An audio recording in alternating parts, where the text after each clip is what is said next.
The flu season is upon us. Which type will we worry about this year? And what kind of shots will we be told to take? Remember the swine flu scare of 1976? That was the year the U.S. government told us all that swine flu could turn out to be a killer that could spread across the nation. And Washington decided that every man, woman, and child in the nation should get a shot to prevent a nationwide outbreak, a pandemic. Well, 46 million of us obediently took the shot. And now 4,000 Americans are claiming damages from Uncle Sam amounting to $3.5 billion because of what happened when they took that shot. By far the greatest number of the claims, 2/3 of them, are for neurological damage or even death, allegedly triggered by the flu shot. We pick up the story back in 1976 when the threat posed by the swine flu virus seemed very real indeed. This virus was the cause of a pandemic in 1918 and 1919 that resulted in over 500,000 deaths in the United States, as well as 20 million deaths around the world. See how easy it is to... Thus, the U.S. government's publicity machine was cranked into action to urge all America to protect itself against the swine flu menace. Influenza is serious business. During major flu epidemics, millions of people are sick and thousands die. Well, this year you can get protection. The vaccines are safe, easy to take, and they can protect you against flu. So roll up your sleeve. Protect yourself. One of those who did roll up her sleeve was Judy Roberts. She was perfectly healthy, an active woman, when in November of 1976, she took her shot. 2 weeks later, she says, she began to feel a numbness starting up her legs. I joked about it at that time. I said, I'll be numb to the knees by Friday if this keeps up. By the following week, I was totally paralyzed.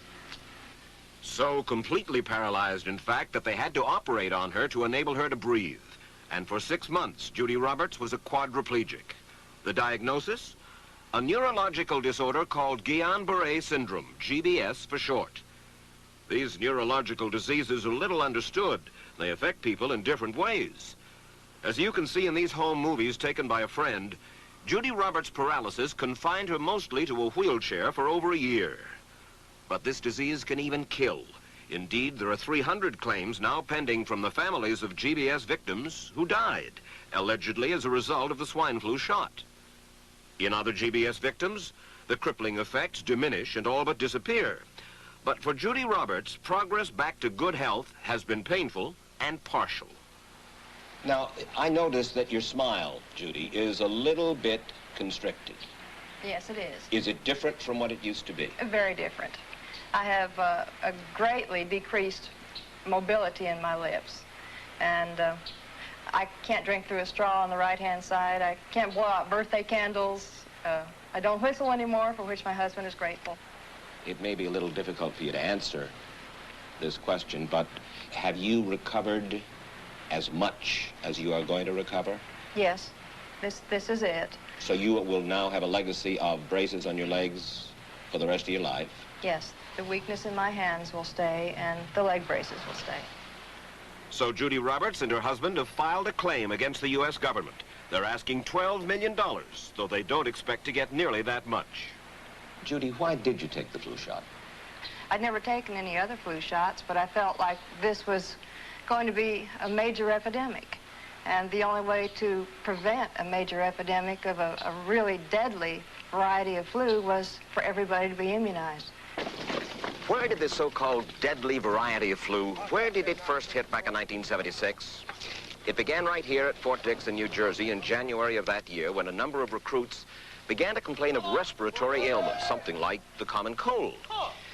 An Army doctor here sent samples of their throat cultures to the New Jersey Public Health Lab to find out just what kind of bug was going around here. One of those samples was from a Private David Lewis who had left his sickbed to go on a forced march. Private Lewis had collapsed on that march, and his sergeant had revived him by mouth-to-mouth resuscitation. But the sergeant showed no signs of illness. A few days later, Private Lewis died. If this disease is so potentially fatal that it's going to kill a young, healthy man, a middle-aged school teacher doesn't have a prayer. The New Jersey lab identified most of those soldiers' throat cultures as the normal kind of flu virus going around that year, but they could not make out what kind of virus was in the culture from the dead soldier and from 4 others who were sick. So they sent those cultures to the Federal Center for Disease Control in Atlanta, Georgia for further study. A few days later, they got the verdict, swine flu. But that much publicized outbreak of swine flu at Fort Dix involved only Private Lewis, who died, and those 4 other soldiers who recovered completely without the swine flu shot. If I had known at that time that the boy had been in a sick bed, got up, went out on a forced march, and then collapsed and died, I would never have taken the shot. The rationale for our recommendation was not on the basis of the death of a single individual, but it was on the basis that when we do see a change in the characteristics of the influenza virus, it is a massive public health problem in this country. Dr. David Senser, then head of the CDC, the Center for Disease Control in Atlanta, is now in private industry. He devised the swine flu program, and he pushed it. You began to give flu shots to the American people in October of '76. October 1st. By that time, how many cases of swine flu around the world had been reported? There had been several reported, but none confirmed. There had been cases in Australia that were reported by the press, by the news media. There were cases in... None confirmed. Did you ever uncover any other outbreaks of swine flu anywhere in the world? No. Now, nearly everyone was to receive the shot in a public health facility where a doctor might not be present. Therefore, it was up to the CDC to come up with some kind of official consent form, giving the public all the information it needed about the swine flu shot. This form stated that the swine flu vaccine had been tested. What it didn't say was that after those tests were completed, the scientists developed another vaccine, and that was the one given to most of the 46 million who took the shot. That vaccine was called X53A. Was X53A ever field tested? I can't say. I would have to... It wasn't. I don't know. Well, I would think that you're in charge of the program. I would have to check the records. I haven't looked at this in some time. The information form, the consent form, was also supposed to warn people about any risks of serious complications following the shot. But did it? No, I had never heard of any reactions other than a sore arm, fever, this sort of thing. Judy Roberts' husband, Gene, also took the shot. Yes, I looked at that document. I signed it. Nothing on there said I was going to have a heart attack or I get Guillain-Barré, which I never heard of. What if people from the government, from the Center for Disease Control, what if they had indeed known about it? What would be your feeling? They should have told us. Did anyone ever come to you and say, you know something, fellas? There's the possibility of neurological damage if you get into a mass immunization program? No. No one ever did? No. Do you know Michael Hatwick? Yes. Mm-hmm. Dr. Michael Hatwick directed the surveillance team for the swine flu program at the CDC. His job was to find out what possible complications could arise from taking the shot and to report his findings to those in charge. Did you know ahead of time, Dr. Hatwick, that there had been case reports of neurological disorders, neurological illness, apparently associated with the injection of influenza vaccine? Absolutely. You did? Yes. How'd you know that? By review of the literature. So you told your superiors, the men in charge of the swine flu immunization program, about the possibility of neurological disorders? Absolutely. What would you say if I told you that your superiors say that you never told them about the possibility of neurological complications? That's nonsense. I can't believe that they would say that they did not know that there were neurological illnesses associated with influenza vaccination. That simply is not true. We did know that. I've said that Dr. Hatwick had never told me of his feelings on this subject. Then he's lying. I guess you would have to make that assumption. Then why does this report from your own agency, dated July 1976, list neurological complications as a possibility? I think the consensus of the scientific community was that the evidence relating neurologic disorders to influenza immunization was such that they did not feel that this association was a real one. You didn't feel it was necessary to tell American people that information? I think that over the years we have tried to inform the American people as fully as possible. As part of informing Americans about the swine flu threat, Dr. Sensor's CDC also helped create the advertising to get the public to take the shot. Let me read to you from one of your own agency's memos planning the campaign to urge Americans to take the shot. The swine flu vaccine has been taken by many important persons, he wrote. Example, President Ford, Henry Kissinger, Elton John, Muhammad Ali, Mary Tyler Moore, Rudolph Nureyev, Walter Cronkite, Ralph Nader, Edward Kennedy, etc., etc. True? I'm not familiar with that particular piece of paper, but I do know that at least of that group, President Ford did take the vaccination. Did you talk to these people beforehand to find out if they planned to take the shot? I did not know. Did anybody? I do not know. Did you get permission to use their names in your campaign? I do not know. Mary, did you take a swine flu shot? No, I did not. Did you give them permission to use your name saying that you had or were going to? Absolutely not. Never did. Did you ask your own doctor about taking the swine flu shot? Yes, and at the time he thought it might be a good idea. But I resisted it because I was leery of having the symptoms that sometimes go with that kind of inoculation. So you didn't? No, I didn't. Have you spoken to your doctor since? Yes. And? He's delighted that I didn't take that shot. You're in charge. Somebody's in charge. This is your advertising strategy that I have a copy of here. Who's it signed by? This one is unsigned.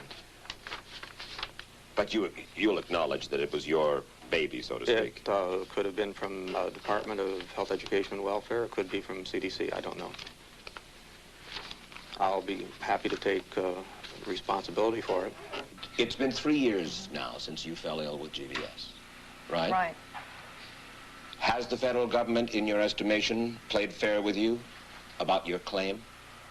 No, I don't think so. It seems to be dragging on and on and on, and really no end in sight that I can see at this point. With respect to the cases of Guillain-Barré, allegedly... Former Secretary of HEW Joseph Califano, too, was disturbed that there was no end in sight. So a year and a half ago, he promised that Uncle Sam would cut the bureaucratic red tape for victims suffering from GBS and would pay up quickly. We shouldn't hold them to an impossible or too difficult standard of proving that they were hurt. Even if we pay a few people a few $1,000s that might not have deserved it, I think justice requires that we promptly pay those people who do deserve it. Who's making the decision to be so hard-nosed about settling? Well, I assume the Justice Department is. Griffin Bell before he left? Well, the Justice Department agreed to the statement I made. It was cleared word for word with the lawyers in the Justice Department by my HEW lawyers. And that statement said, in effect?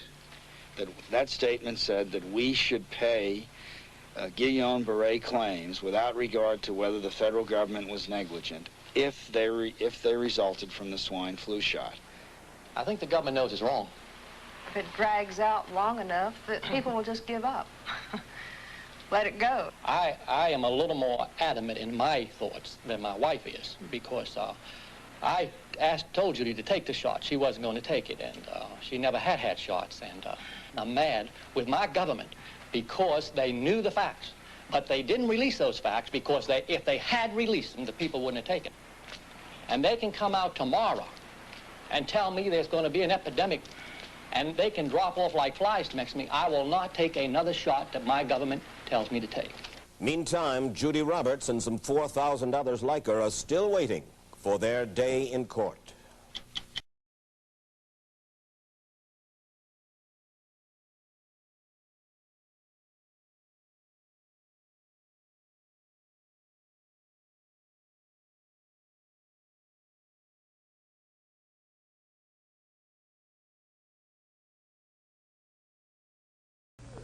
I don't need another flu shot. I had a flu shot last year. A swine flu epidemic may be coming. Swine flu shot?